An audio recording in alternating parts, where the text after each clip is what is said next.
नमस्कार दोस्तों, इस वीडियो में हम करने वाले हैं पोको M3 प्रो की अनबॉक्सिंग। और ये वीडियो काफ़ी इंटरेस्टिंग होने वाली है और एक 5G वेरिएंट है। ऑफ कोर्स इंडियन वेरिएंट नहीं है। तो शुरू करने से पहले आप जल्दी से चैनल को सब्सक्राइब कर लीजिए, लाइक कर लीजिए और इस वीडियो को जितना हो सके उतना शेयर कर दीजिए। तो चलिए शुरू करते हैं। तो यह है पोको का यूजुअल येलो कलर का बॉक्स और इसे हम कट करते हैं। इसके ऊपर की जो प्लास्टिक कवर है उसको रिमूव करने के लिए। और बॉक्स में कुछ भी नया नहीं है, ये बॉक्स सिमिलर है सभी पोको डिवाइस की तरह। और बॉक्स ओपन करते ही आपको मिलता है एक बॉक्स जिसमें सिम इजेक्टर टूल और पोको के स्टिकर्स के नीचे कुछ हैं डॉक्यूमेंट्स और स्टिकर्स काम आ जाएंगे पोको की ब्रांडिंग करने के लिए। और इसी के साथ आपको मिलता है एक क्लियर सिलिकॉन केस जो कि है काफ़ी क्वालिटी तो ठीक ठाक ही है।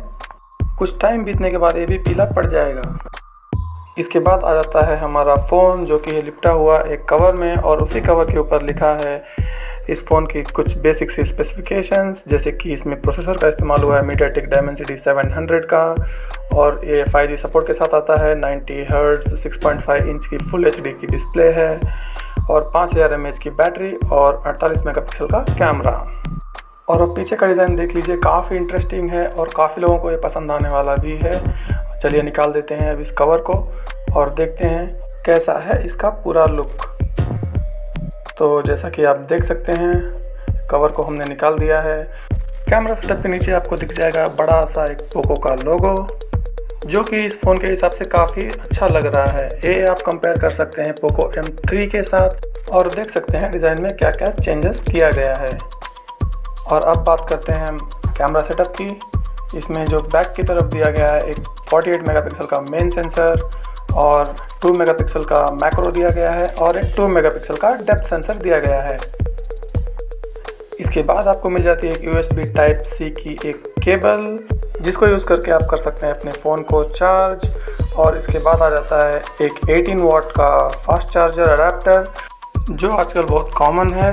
तो इसको आप कह सकते हैं कोई ज़्यादा सुपर फास्ट चार्जर नहीं है। इस फ़ोन में मिल जाती है आपको 5000 mAh की बड़ी बैटरी जो कि इस फ़ोन को ईज़िली 1 to 1.5 डेज़ तक चला देगी। और इसका केस चढ़ा देते हैं अब इस फ़ोन पर और केस की फ़िटिंग काफ़ी अच्छी है और आप देख सकते हैं किस तरीके से अच्छी तरीके से फिट हो चुका है इसका केस। ऊपर की तरफ आपको मिल जाता है 3.5 mm का हेडफोन जैक। नीचे आपको मिल जाता है USB Type-C का पोर्ट आपके चार्जिंग के लिए और डाटा ट्रांसफ़र के लिए। और आपको साथ ही मिल जाता है एक स्पीकर ग्रिल। राइट साइड में आपको मिल जाता है वॉल्यूम रॉकर्स और उसी के नीचे आपको मिल जाएगा पावर बटन जिसके ऊपर माउंट किया गया है फिंगरप्रिंट सेंसर जो कि रियर माउंटेड फिंगरप्रिंट सेंसर से काफ़ी अच्छा होता है। तो इस वीडियो को रखते हैं हम शॉर्ट और अगर आपका कुछ सजेशन है वीडियो को इम्प्रूव करने के लिए तो आप प्लीज़ कमेंट सेक्शन में बताइए। और thanks for watching and God bless you all.